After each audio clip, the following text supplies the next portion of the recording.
L'histoire biblique de Samson a toujours intrigué les gens.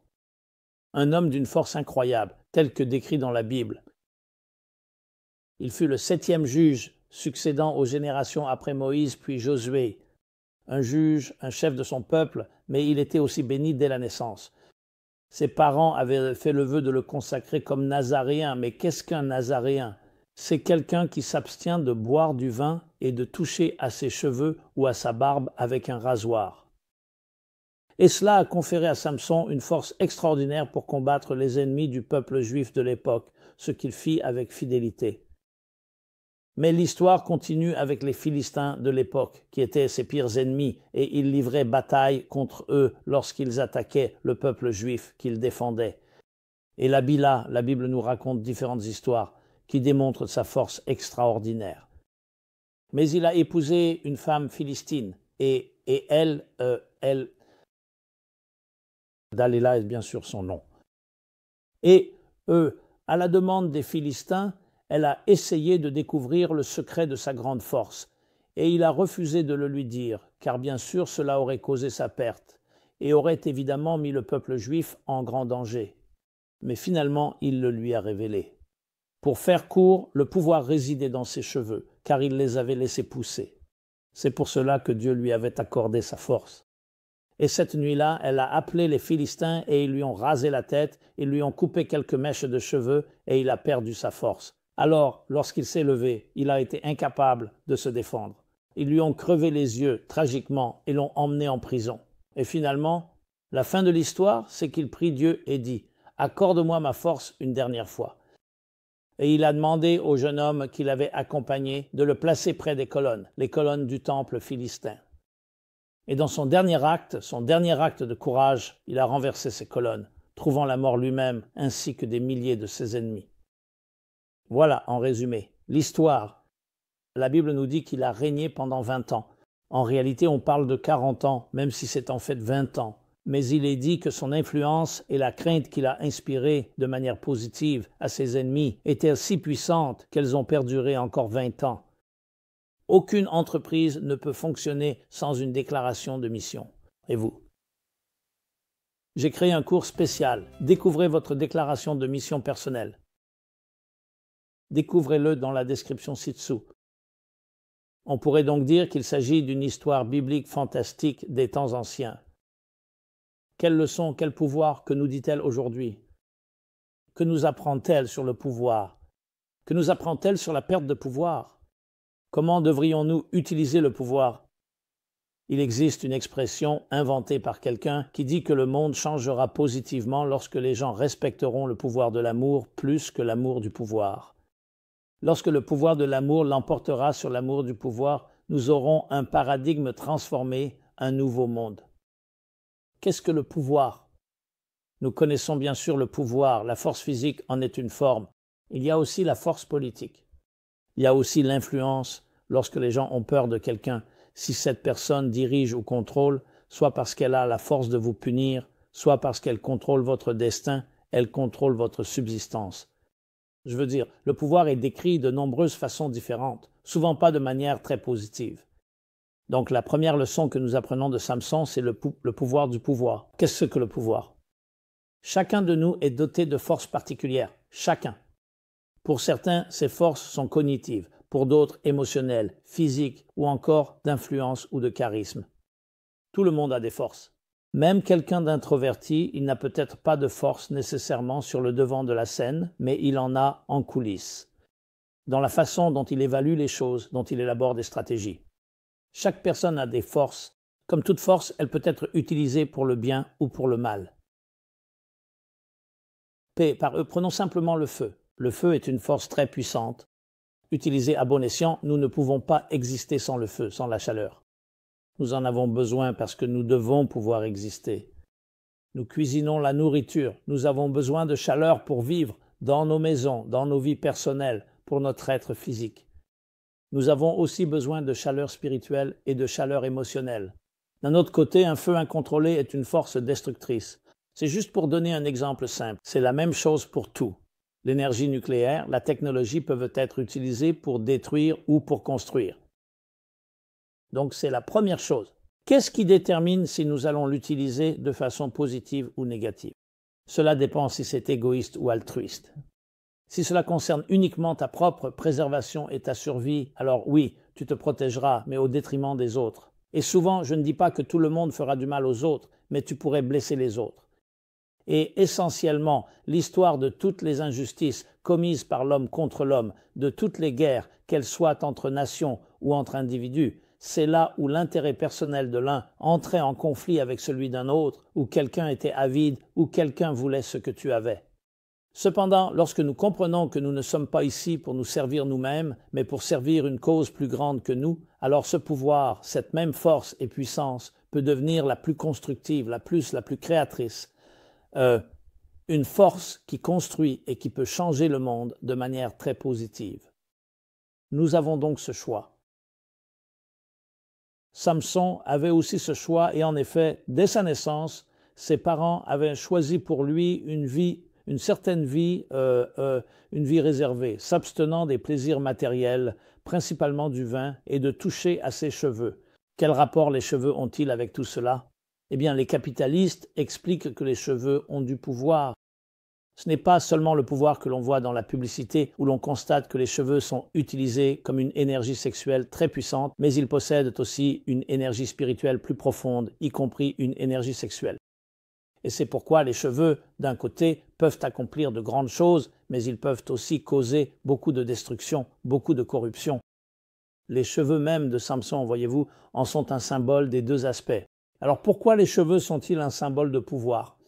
Ainsi, selon l'explication des mystiques, le corps humain physique est un prototype, un miroir, un reflet d'une structure spirituelle, et chaque partie du corps humain reflète différents aspects des mondes spirituels. Qu'est-ce que les cheveux? Où poussent les cheveux? Vous remarquerez que les cheveux poussent là où il y a de la puissance. Dans le corps humain, il y a des cheveux. Les cheveux sur la tête parce que la tête libère la plus grande quantité de chaleur et c'est l'organe le plus central qui contrôle le système nerveux central. Ainsi, les cheveux, un peu comme la fourrure, servent de protection. Ils protègent contre les infections, protègent le contrôle, permettent de maintenir, de conserver la chaleur et ainsi de suite. On remarque aussi que les poils poussent autour des organes reproducteurs, car là encore, partout où il y a de la puissance, il y aura des poils. Ainsi, les capitalistes disent que les cheveux représentent, d'une part, une puissance très profonde, intime et sensuelle. D'autre part, parce que ce ne sont que des cheveux, c'est comme de fins fils, imaginez-les comme de fins câbles. Donc seule une énergie très légère s'en dégage vers l'extérieur. Cela provient donc d'un endroit très puissant, mais en soi, c'est très faible, ou l'on pourrait dire très négligeable. Et c'est pourquoi les cheveux doivent être protégés. La raison pour laquelle un nazir ne se rase pas la tête, c'est parce qu'il consacre ses cheveux à la divinité. Il dit « Je prends ma sensualité, mon énergie sexuelle et toute cette énergie puissante et intime, et je ne l'utiliserai que pour toi. » En retour, cela lui confère une force immense. Mais ce n'est pas pour tout le monde. En réalité, il n'est pas encouragé, mais plutôt déconseillé d'être nazir. Fais ce qu'on t'a demandé de faire. Tu n'as pas besoin de prendre des précautions supplémentaires. Mais Samson était une personne choisie d'abord par ses parents, puis par Dieu, pour être un être humain unique, chargé de protéger le peuple en temps de crise et de danger. Mais là, ce qui a causé sa perte, c'était ce même pouvoir de sensualité à travers Dalila. Que s'est-il passé? C'est exactement ce qui s'est passé. Sa femme, les plaisirs de la chair, les tentations, c'est finalement ce qu'il a perdu, car elle répétait sans cesse « Tu ne m'aimes pas, parce que si tu m'aimais, tu me révélerais le secret de ta force. » Et le secret de sa force était un pouvoir divin qui se canalisait à travers l'énergie, à travers les mèches de cheveux, comme l'expliquent les kabbalistes. Et dès qu'il a succombé, séduit par Dalila, il a perdu sa force. En d'autres termes, il n'était plus aligné avec le but divin, alors à quoi bon la conserver? Et c'est à ce moment-là qu'il a été capturé et torturé, puis est finalement mort. Mais il a compris ce qui s'était passé. C'est pourquoi il a dit à Dieu « Donne-moi encore un instant, donne-moi une dernière chance. » Et il a eu sa chance, et il a accompli beaucoup de choses grandioses, car il a détruit ses ennemis qui, sans cela, auraient pu mener on ne sait quelle guerre avec Samson hors du chemin. Mais il a donné sa vie pour cela. Donc, nous avons tous du pouvoir. Parfois, ce pouvoir est un pouvoir sensuel, un pouvoir sexuel. Cela peut être, comme je l'ai dit, le pouvoir cognitif. C'est toujours du pouvoir. Les cheveux sont un symbole de cela. La question est de savoir comment ce pouvoir va être utilisé, de comprendre que ce pouvoir est un don. Et c'est pourquoi Moïse est comparé à l'homme le plus humble des hommes. On l'appelle l'homme le plus humble de la terre parce qu'il connaissait sa puissance. Mais plus nous avons de pouvoir, plus nous devons être humbles, car qu'est-ce qui va le contenir? Il est facile de devenir arrogant. Il est facile de devenir trop, de vouloir tout contrôler. Il est facile de devenir quelqu'un qui utilise son pouvoir pour manipuler et blesser les autres. Maintenant, à son crédit, Samson a toujours utilisé son pouvoir pour le bien, mais on nous a raconté l'histoire. Ne soyez jamais trop sûr de vous, ne surestimez pas votre niveau de confiance. Il y a eu un moment de faiblesse sans raison et il a succombé, et c'est ce qui arrive. Nous tirons donc de cela une leçon formidable sur ce qu'est le pouvoir et sur la manière dont il doit être utilisé. Parlons maintenant un instant du pouvoir. Le pouvoir a été la plus grande force de corruption de l'histoire. Que disent les personnes qui détiennent le pouvoir? Le pouvoir absolu corrompt, et le pouvoir absolu corrompt absolument. Il corrompt absolument.